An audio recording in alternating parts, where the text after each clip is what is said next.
parce que vous êtes la première personne à pouvoir agir sur votre vie. Bienvenue sur le podcast Mieux Vivre. Je suis Tania Lafort, je dirige le centre de formation Réa Active à Annecy, formation en PNL, coaching, hypnose. Le podcast Mieux Vivre, c'est chaque semaine une thématique précise pour mieux vous comprendre les mécanismes de votre cerveau en toute simplicité. Chaque semaine, découvrir un outil concret par épisode et en quelques minutes. Pour vous aider à rebondir face aux difficultés de la vie, à réussir vos projets et ou tout simplement à être au top de vous-même. Si vous appréciez ces podcasts, pensez à vous abonner et à partager. Bonne écoute à vous. Abordons maintenant le driver fait effort. Si vous avez le driver fait effort, ou si vous connaissez quelqu'un qui a le driver fait effort, c'est quelqu'un qui a entendu, pour réussir dans la vie, il faut faire des efforts, et qui a conclu, certainement étant enfant, que pour être aimé, il faut faire des efforts. Ça me rappelle un client qui me disait « Mon père m'a toujours dit, la vie est une tartine de et il faut en manger tous les jours ». Voilà, donc effectivement, quand on a entendu ce type de message, on pense qu'il faut faire des efforts. Et ce sont des personnes qui peuvent, même dans les choses faciles, faire en sorte que ce soit difficile, bien entendu complètement inconsciemment. Comment est-ce qu'on peut reconnaître quelqu'un qui a un driver fait effort ? Alors, vis-à-vis des exigences vis-à-vis de lui-même, c'est une personne qui a tendance à s'imposer, à imposer des efforts constants, à s'imposer des efforts constants, même dans les situations où c'est pas du tout nécessaire ou même pas productif. C'est quelqu'un, si je ne souffre pas, ça ne vaut pas la peine. Bien sûr, c'est inconscient. C'est aussi une personne qui a des exigences vis-à-vis des autres. Elle va attendre que les autres fassent constamment des efforts, sans toujours d'ailleurs reconnaître ou apprécier leur réalisation. Les mots employés souvent, on va repérer chez cette personne, elle va essayer, s'efforcer, ne jamais abandonner. Vous voyez, on est dans la force.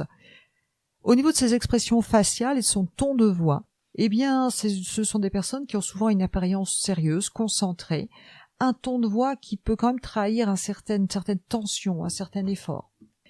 Et quand elles sont sous stress, ces personnes ont tendance à redoubler l'effort, bien entendu, plutôt qu'à chercher des solutions plus simples ou à déléguer.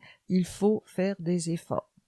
Ces pensées négatives, ce qu'elle se dit à titre perso, je dois toujours en faire plus, ou je ne suis pas assez bon si je ne me surpasse pas constamment. C'est toujours je dois aller plus loin.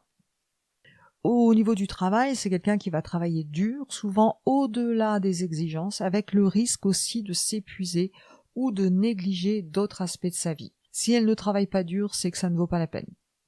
Si cette personne manage, elle risque d'avoir un style de management qui encourage mais qui exige aussi des niveaux élevés d'effort de la part de ses équipes, avec parfois une insuffisance de reconnaissance pour le travail accompli, puisqu'il faut toujours faire plus, faire des efforts. Si ça a été fait dans le plaisir, ça n'a pas de valeur. Organisation du temps, c'est quelqu'un qui va beaucoup planifier, qui va essayer de maximiser chaque moment pour l'efficacité au risque de surcharger son emploi du temps. C'est quelqu'un dans sa réflexion qui va axer sur l'effort et la persévérance, avec moins d'attention accordée à l'innovation et à l'efficacité au niveau du travail. Elle apprécie chez les autres, bien entendu, ceux qui valorisent l'effort et la détermination. Et puis, c'est quelqu'un aussi qui va avoir peur de l'échec ou d'être considéré comme paresseux ou insuffisant parce qu'il ne fait pas des efforts de façon continue. Et donc, sur les autres, ça peut créer, au niveau de l'environnement, on attend toujours des efforts des autres et ça peut effectivement stresser les autres et épuiser les autres, vraiment fatiguer les autres. Ce qui énerve beaucoup, quelqu'un qui a ce profil fait des efforts, c'est le manque d'efforts apparent. La paresse, c'est insupportable pour lui. Les personnes qui cherchent des raccourcis, c'est insupportable.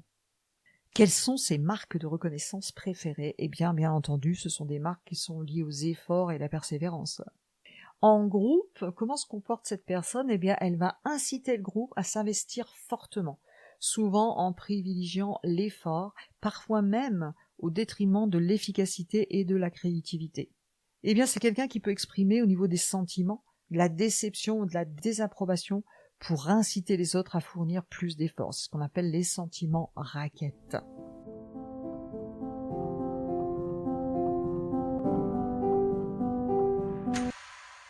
Si vous vous reconnaissez dans ce profil fait effort, ou si vous connaissez quelqu'un autour de vous qui a ce profil fait effort, un petit mot, un petit mantra, c'est qu'il est complètement acceptable de chercher des solutions plus simples et plus efficaces. Il est complètement acceptable de chercher des solutions plus simples ou plus efficaces. On a le droit aussi de se faire plaisir. Il y a des choses qui se font facilement. Ça va vous encourager à reconnaître que l'effort n'est pas une fin en soi et que l'efficacité peut souvent être une meilleure voie, tout simplement. Maintenant, si vous êtes manager et que vous avez quelqu'un qui a un profil fait des efforts, je vous propose de valoriser l'efficacité sur les résultats, pas seulement sur l'effort. Imaginez si vous avez un collaborateur qui tend à se surmener sans obtenir des résultats souhaités, aidez-le à identifier des méthodes de travail plus efficaces, de reconnaître et valoriser les résultats plutôt que la quantité d'efforts fournis. Et vous allez voir, ça ira beaucoup mieux. Alors, est-ce que vous êtes un fait effort? Est-ce que vous avez autour de vous quelqu'un qui a un profil fait effort?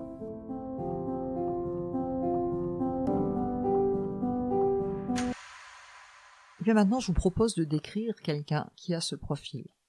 Sophie est une jeune cadre dynamique. Imaginez, elle commence sa journée avant l'aube, même fatiguée, elle ne cède pas à la tentation de quelques minutes de supplémentaire au lit. Son mantra, toujours faire plus d'efforts. Et bien sûr, ça la pousse à dépasser ses limites. Au bureau, elle est la première arrivée, la dernière partie. Elle se plonge dans des montagnes de travail, croyant fermement que le succès réside dans un labeur interrompu. Bien entendu, Sophie attend la même chose de ses collègues. Elle s'irrite, ça l'énerve quand ils prennent des pauses ou discutent. Pour elle, toute action doit mener à de la productivité. Sa devise, travailler dur, sans relâche. Et bien sûr, ça crée un fossé entre elle et ses collègues, qui la voient comme exigeante et complètement insensible. Son obsession de l'effort constant l'empêche de reconnaître ses propres succès. Elle se fixe toujours des objectifs plus élevés, sans jamais se satisfaire des réalisations. Sa vie personnelle, elle s'applique vraiment les mêmes standards, entraînant une tension et un épuisement pour elle d'ailleurs et ses proches. Imaginez que Sophie réalise effectivement son profil. Souvent, malheureusement, on réalise quand on est vraiment épuisé et qu'elle échoue à compléter une tâche importante.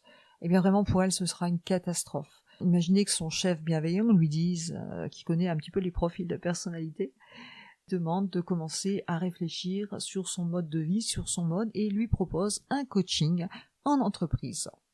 Eh bien, Sophie aura une introspection. Elle va reconnaître que sa crainte de l'échec et son désir d'être constamment performante provient d'une auto-exigence imposée. Et puis, avec son coach, elle va progressivement apprendre à relâcher la pression, commencer à déléguer, faire des pauses, apprécier les petites victoires et comprendre que on peut se faire plaisir dans la vie et qu'on peut atteindre résultat, bien sûr en travaillant, mais qu'on n'est pas toujours obligé d'être dans l'effort et dans la souffrance pour atteindre des résultats. Elle a appris que le vrai effort n'est pas de pousser sans cesse, mais de trouver l'harmonie entre le travail et la vie perso. Elle a découvert que la souplesse et la gentillesse envers soi-même n'étaient pas un signe de faiblesse, mais un signe de sagesse. Voilà pour l'histoire de Sophie. Alors, je ne sais pas comment vous vous situez par rapport à ces profils. Je vous laisse prendre soin de vous auto-observer et parfois, c'est intéressant aussi de demander à votre entourage qu'est-ce qu'il pense de vous. Vous aurez parfois une idée meilleure parce qu'on a aussi des méconnaissances, un autre sujet dans nos podcasts. Merci d'avoir écouté cet épisode. Vous retrouverez tous les liens dans le descriptif du podcast. Vous pouvez nous retrouver sur notre chaîne YouTube.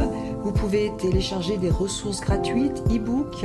Vous pouvez aller sur notre site internet. Et avant de partir, surtout, abonnez-vous au podcast si vous voulez recevoir les prochains épisodes et laissez des petites étoiles pour que ces astuces puissent servir à d'autres personnes. Je vous remercie et je vous dis à très vite.